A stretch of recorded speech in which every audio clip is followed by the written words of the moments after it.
Winter. Time for ice fishing, snowmobiles, and maybe a little pond hockey. Winter's full of fun and games, until a pipe freezes and bursts. Get ahead of the freezing weather with Mow and Flow. It monitors your home's water and shuts it off automatically before it can burst your winter plans. Moen.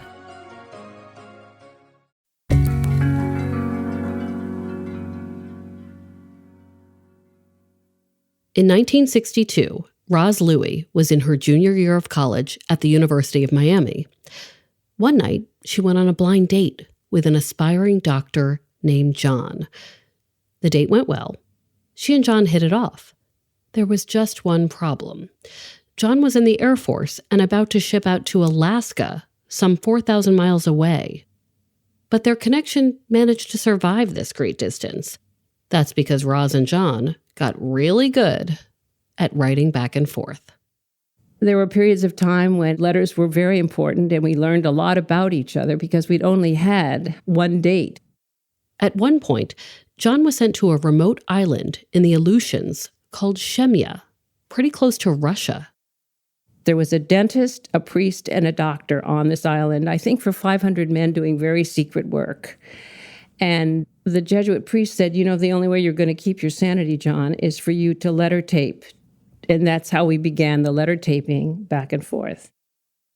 Letter taping, meaning John would record letters on mini audio cassettes and then mail them to Roz. Roz would tape over his letters with her own letters and send the cassettes back. For Roz, these exchanges with John were proof of how magical the written word could be, how you could fall in love with someone, their wit, their manner, their whole story, all through writing. Sure, romantic dinners and sunset strolls and conventional courtship were nice and everything, but sometimes a well-crafted letter was all it took. From the Boston Globe and PRX, this is Love Letters. I'm Meredith Goldstein.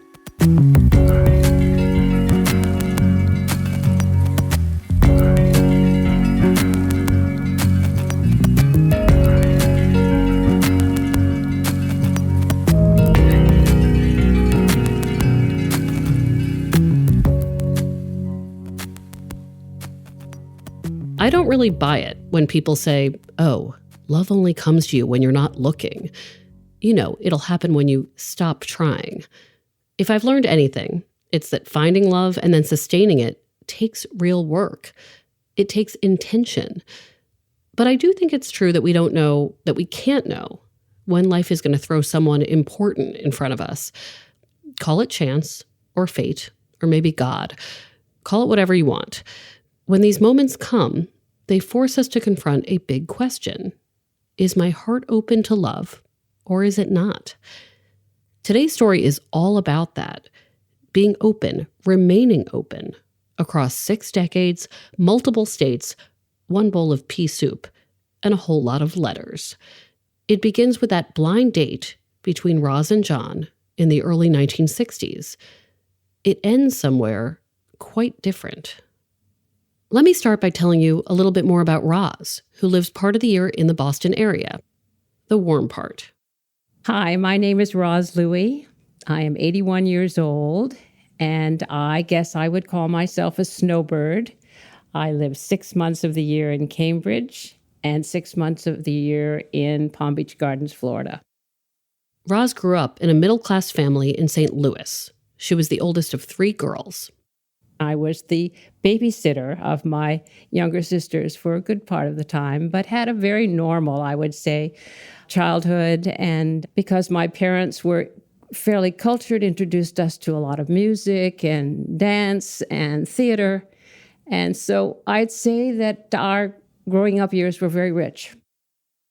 At 12, her family relocates to Jacksonville, Florida. It's a major culture shock. So after high school, she decides to return to her home state for college at the University of Missouri. 2 years later, Roz comes back to Florida. She transfers to the University of Miami, where she earns a degree in education with plans to become a teacher. What did you think about your adult relationship life and what it would look like? Did you assume you'd be married? Did you assume children? There was sort of a pattern, a predetermined pattern for girls during that period of time. And so I assumed that I would teach and raise a family and be a happy product of the 50s.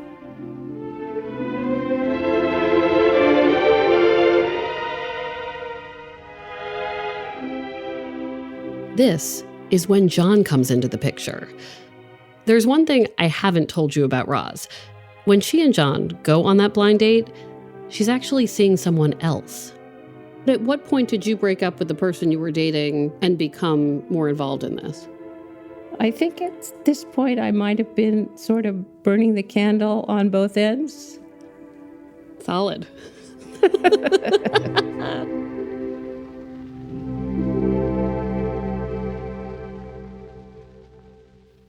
Roz finds herself increasingly taken with John. A fresh letter from Alaska is a thrilling sight in her mailbox. When he's granted leave from the Air Force Base, John goes to Chicago, where he'd grown up, to visit his family. He asks Roz to fly up and meet him there, which she does. She stays at his family home, appropriately chaperoned, of course. Then our relationship fast forward in a very quick way, and before he left to return 10 days later, we were engaged. He actually was able to fly down to Florida and meet my parents and have a little celebration of that moment. And then he left for Alaska and did not return until the Friday night before we were married, 7 months later. Wow. So it really was a long-distance communication. What was it about him that made you know, okay, I want to do this? John was a very intelligent, perceptive, handsome young man who already sort of had everything organized and in place in his life. And he knew that he wanted to be a pediatrician. And so he really had a plan, a really serious plan. And at the same time, there was such a huge sense of compassion to him and his sensitivity. So I think if I had to say one of the major things that drew me to John was a sense of respect. Beyond the letters, Roz is able to talk to John on the phone from Alaska from time to time, thanks to ham radio, but under certain conditions. Like they could only talk at 9 p.m. Alaska time, which falls in the middle of the night in Florida. I slept with a telephone under my bed because I shared a bedroom with my sister in twin beds. And so when the phone rang, of course, I immediately was able to walk out of the room with the telephone in the middle of the night so the family was not disturbed.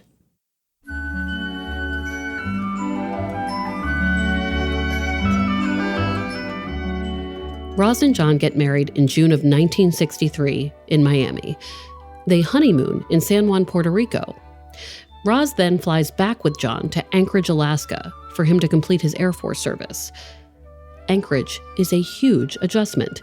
It's thousands of miles from anyone Roz knows, and it feels like a frontier town with wooden planks for sidewalks. The house they're staying in has blackout curtains. Why? Because of the 20-plus hours of daylight around the summer solstice in June. Even the produce is weird. Natural Alaskan strawberries that were the size of tomatoes, and tomatoes that were the size of huge apples, because there's so much water in the soil with the long periods of darkness and then the long periods of sunlight.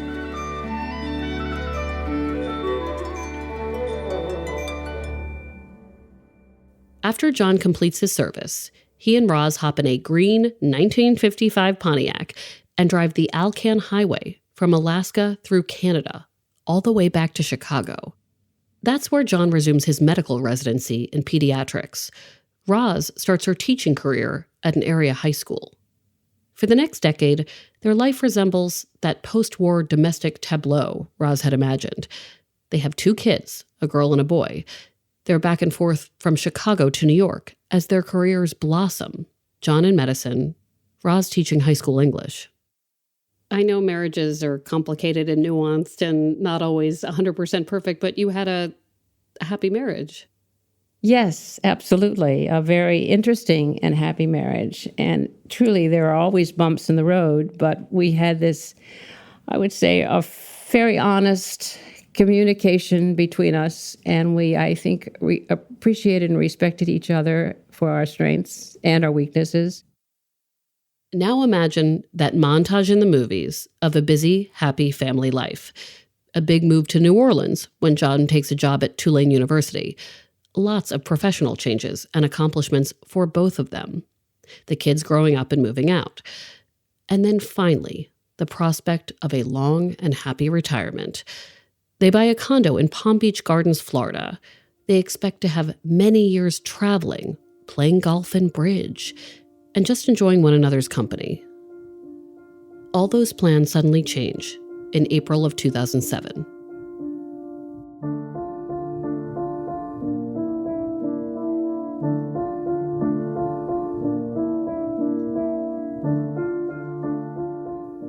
Shortly before his 72nd birthday, John has surgery at Tulane. John and Roz rent a condo in the French Quarter, thinking he can recover there before they make the move to Florida. But 10 days into his recovery, John dies of a pulmonary embolism, a complication from the surgery.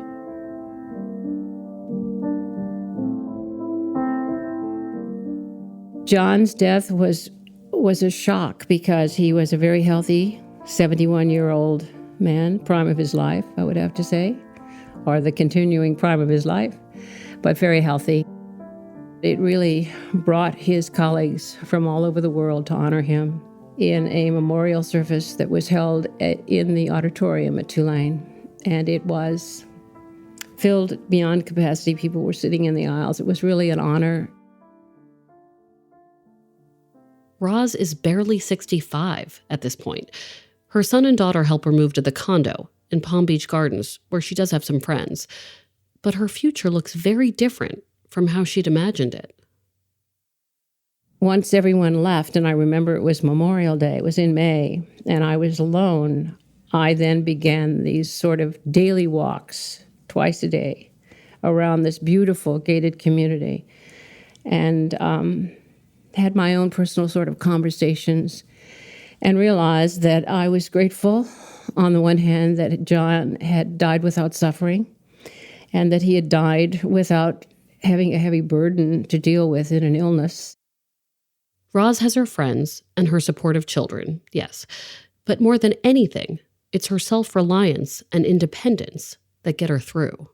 I remember people saying to me, don't you want to go to a group discussion? Don't you want to talk to someone? Don't you want to have some counseling? And I remember feeling that I needed to sort through all of this myself. And I think probably I've always been accused, of course, being the oldest of three daughters, and my sisters saying, oh, you're so strong, oh, you're so this, oh, you're so that, oh, you're going to take charge, oh, blah, blah, blah. I think that there might really have been some essence of that truth in me, because I felt strong enough to be able in time to move through these various phases.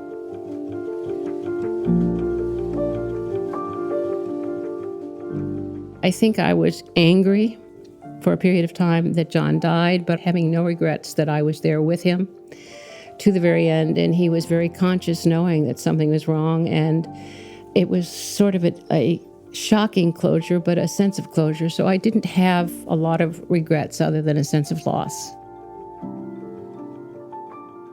Roz embraces her widowhood as best she can, and she gets pretty good at it. But her story doesn't end there. There's a lot left to write. More after this quick break.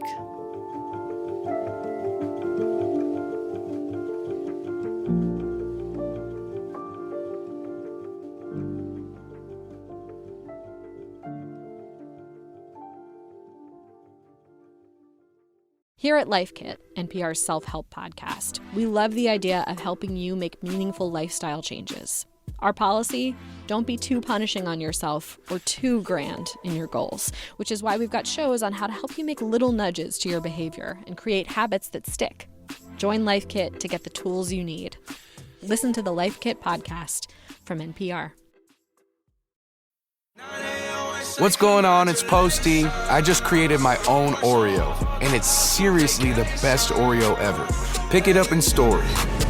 Experience Post Malone's Oreo cookies with swirled salted caramel and shortbread flavored cream. Pick up a pack at participating Walmart stores for a limited time.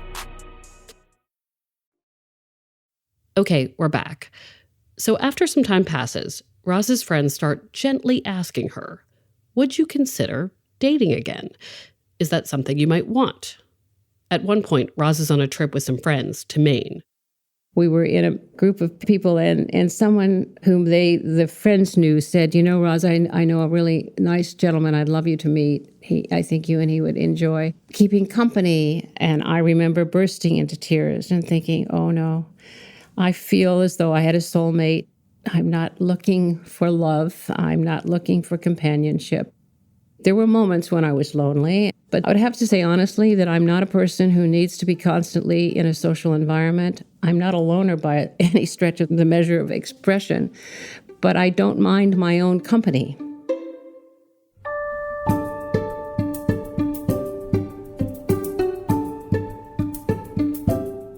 I think it's Whoopi Goldberg who once said something about, I don't want some man in my house, right? Where you get used to living alone and you get used to your own routines. And I imagine it also might have been daunting to think, well, what would it be like to have someone new be around? I didn't have a sense of longing for that. It's hard to describe. And I don't want to sound as though I am so consumed with myself, except that I just was in a kind of comfortable place. And yes, of course, there are all those quotes and jokes and lines about a nurse with a purse and a this and a that. And do I want to think about another relationship where, in fact, I might be the caregiver? And do I want to be sure that someone isn't just wanting to be connected to me because I, quote, was an independent woman? Roz does do some dating in her mid-70s. She sees an old friend from college on and off for about a year, but it doesn't turn into anything serious. And then in 2017, something big happens. Roz's daughter, Karen, who's an attorney in the Boston area, casually mentions that she has this new client. He's an older man who reminds Karen of her late father, John. And I was delighted. I was really happy that she could find this kind of connection, because grieving for a daughter who loses a father is tough. And we went through many years of this, and I trying to support her through this. So I knew that this was meaningful, and I was very happy about it. The following summer, in 2018, Roz is in the Boston area visiting Karen and her family. And Karen said, remember I told you about this man who was recently widowed and reminds me of Dad? Well, I've done some work for him, and he'd like to take me out to lunch. And I told him I really couldn't this week because you were here. And he said, well, why don't you bring your mom along? And so I was thinking, well, this is this lovely man that Karen really relates to. Certainly, I said to her, if you'd like me to come, I'll come.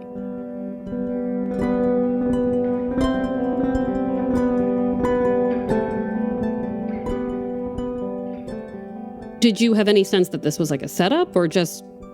Zero. I was just coming along with her to meet him because this was something that he would like to do for her, and I just happened to be here, and so that was, at least in my thinking, absolutely was not a setup at all.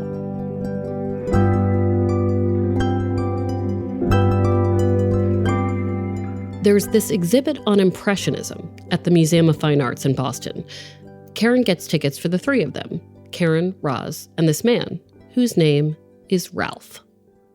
Well, the exhibit was lovely, and Ralph was a very attractive man and very warm and pleasant, and three of us moved about the exhibit. Ralph would talk to Karen about a painting, and then he walked over and he and I talked about a painting, and then I talked about a painting with Karen, so it was very easy. Afterward, they have lunch at a cafe in the museum. Roz orders the pea soup. So when we sat down to lunch, I said to Ralph, are you from Boston? And he said, oh, no, I'm from a small town in the Midwest near St. Louis. And I said, really? I'm from St. Louis. And then I said, although I moved away when I was young, but I consider that my roots without question. And so then we began to talk about some things that were in common. It turns out that Ralph had lost his wife of 52 years just the year before, in 2017. As we were saying goodbye, I turned to Ralph and I said, I've been a widow for 11 years, and I can tell you that the journey is difficult, but as a man, very soon, if you haven't already, you are going to be offered the casserole brigade. And these ladies who want to bring you a casserole don't even want the casserole back. So it will be much easier for you when you are ready, Ralph, to find a companion or to find somebody. It's just so much easier for a man than it is for a woman. And he said, I'm really not interested in that at all. And so then we parted with a sort of have a nice life, and off we went. That night, Ralph sends an email to Roz's daughter, Karen, thanking her for lunch. It goes something like this. Hello, Karen. It has gotten late, and in all likelihood, you and your mother have already entered dreamland. Bedtime beckons me too, but I wanted to have a moment to recap my day, and I want you to know how memorable it was. Having your mother with us really enhanced the conversation. Extend my best wishes to Rosalind for a safe and comfortable trip back to her home. It would be a pleasure to see her again, perhaps on a future trip to Boston. I'm closing this day smiling. Ralph. Roz says to Karen, give me Ralph's email address. I'd like to write a quick note back to him. So I wrote back one of those cordial kinds of lovely to meet you, good luck. He told me he was going on a long drive, like 1,000 miles back to his roots for a reunion. He was looking forward to seeing Ralph, thank you for lunch. It was nice meeting you yesterday and realizing the extraordinary coincidences of life's chapters that kept surprisingly occurring during our lunch conversation. I am so delighted to know of your relationship with Karen and to know how much she admires you and to observe your appreciation of her. I envy your nostalgic road trip and am guessing memories will abound. Travel well and enjoy the moments. Roz. Thus begins a long-running email exchange between Roz and Ralph, two people who had lost a partner they planned to be with forever, two people who never anticipated finding love again. So I said to him, I think that I have become a pen pal. We have now a pen pal relationship. And these emails then also reminded me of how I wrote letters to John and how many aspects and characteristics of Ralph reminded me of John. Just like with John in the early 60s, Roz learns a lot about Ralph from their correspondence. How he'd grown up on a farm and studied architecture, how he'd been a designer on the World Trade Center in New York, how he was an artist who loved cartooning, how devoted he'd been to his wife, his son, and his two granddaughters. Roz comes back up to Boston for Thanksgiving of 2018. On the Tuesday night before the holiday, she meets Ralph for dinner at a small Italian restaurant in Cambridge where he lives. They talk for 3 hours. Afterward, their relationship continues to deepen through their notes back and forth. To Ralph. In a mind-boggling moment, I realized that you, Ralph, are a Renaissance man. As I reread, with less emotion and more rational thinking, your yesterday's email, it was clear to me that you wrote touchingly about Bach, expressed the meaningful effect of opera, reflected about the Beatles' lyrics, acknowledged a Broadway moment, discussed your rationale of culinary gift selection, and your extraordinary list of personal achievements. But can you dance? Your humbled favorite pen pal. Good morning, Roz. You are so gracious in judging what I am. I'm more grateful than you can imagine. Notwithstanding, for truth and balance, I have to tell you that I'm still rough around the edges. I'm pleased to have had my rural upbringing, but I continue to learn about the elements of cultural richness and take pleasure in exploring the unfamiliar. Can I dance? Yes, in a manner of speaking and a manner of movement, but I'm not into today's fast-moving, physical style of living the rhythm. It's around this time that Roz makes a bold suggestion. I said, you really ought to think about getting out of the cold. Maybe you ought to come down to Florida for a visit. There are lovely hotels around. It would be very convenient. Or I have a guest room, so not be a problem. I mean, there was really a sense of propriety and respect from the beginning. But when you were like, come visit me, I have a guest room, what percentage of your brain was like, and maybe romance?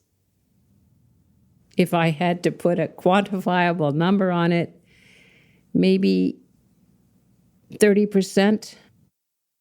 Ralph decides that yes, he would like to visit her in Florida.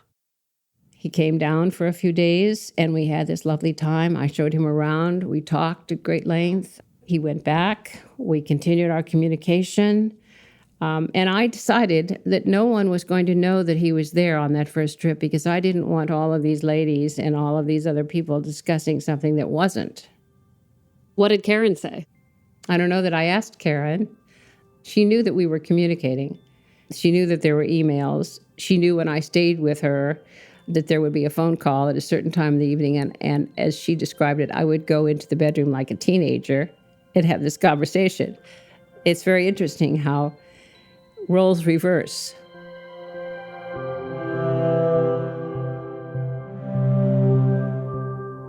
And then some time passed and he said, I'm thinking that I might like to come down and visit again.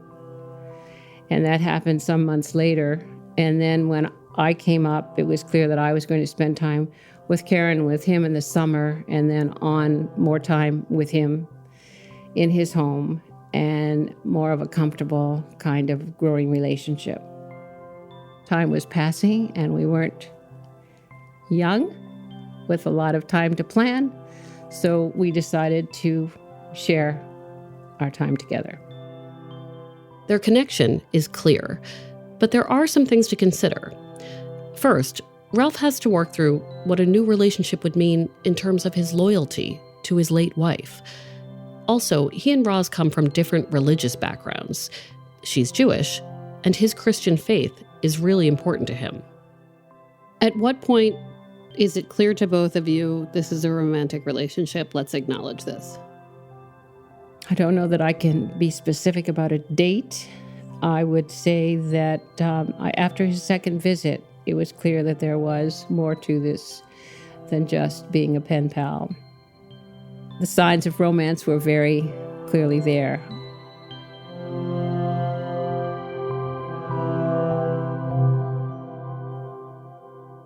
In 2019, Roz and Ralph travel to see her granddaughter perform in summer stock in Indiana. They also visit New York City together. By the time the pandemic hits, in the spring of 2020, they are living together at Ralph's place in Cambridge, with Karen delivering their groceries. And we stayed healthy, and we were together without going anywhere for months at a time, and it was not a problem. It was fun. It was easy. In September of 2020, Roz and Ralph have a commitment ceremony with immediate family at Ralph's church. At this stage of your life, you really can't, or you shouldn't, not be yourself. And things just sort of came together in a comfortable way. And we didn't have to be, because we were two independent people, we didn't have to be constantly together every hour of the day doing things together. I could read, I could knit, I could be in touch with things by Zoom. Ralph could do his projects. So it was a comfortable, just natural kind of being together. These days, Roz and Ralph are enjoying being out in the world together. They visit museums and restaurants. They take long drives. They go to Tanglewood, the summer home of the Boston Symphony Orchestra in the Berkshires. And they still pursue their own interests. I think we compatibly joined our independence. I would say that that's part of this gift we feel we have been given, this ability to remain ourselves and not compromise in what are priorities and what are feel-good things, and being there for each other.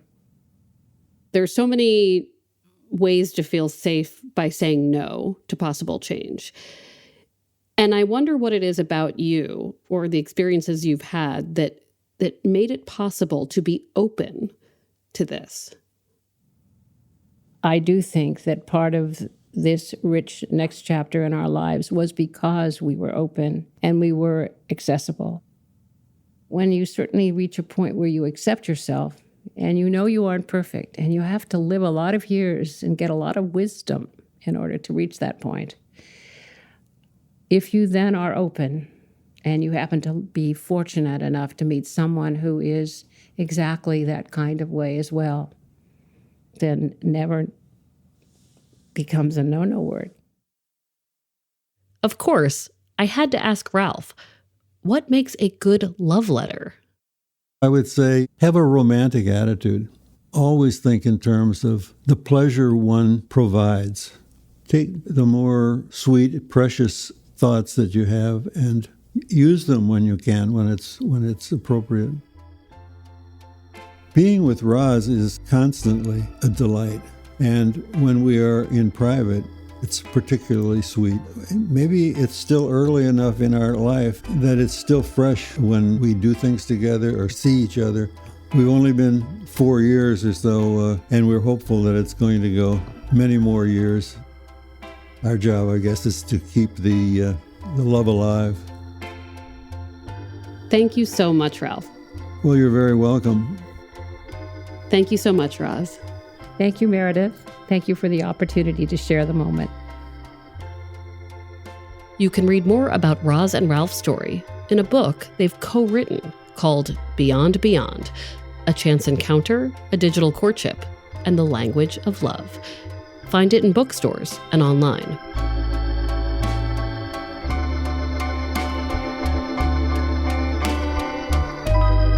This heart has wings, and it will fly to you.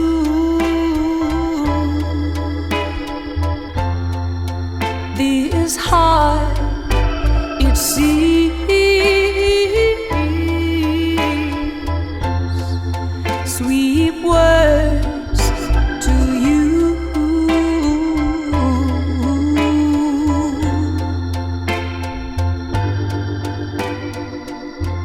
Love Letters is a production of the Boston Globe and PRX. Today's episode was produced by Jesse Remedios and Scott Hellman. Ned Porter does our audio mixing, sound design, and mastering. Devin Smith and Maddie Mortel do our audience engagement. Love Letters illustrations by Ashanti Davis. Check them out on the Love Letters Instagram. Special thanks to Brian McGrory and Linda Henry. Our music is from APM. And if you like the show, please follow us on Apple Podcasts. You can always send us a letter. We are an advice column to loveletters@boston.com. We're online at loveletters.show. I believe in apps and I believe in the internet being able to help people find love. But I'm not surprised that so many people found love during COVID because they were forced to sort of have a Zoom date, take a walk, send an email. And I think there seems to be a speed that doesn't work for truly seeing someone. I'm Meredith Goldstein. Thanks for listening. This heart has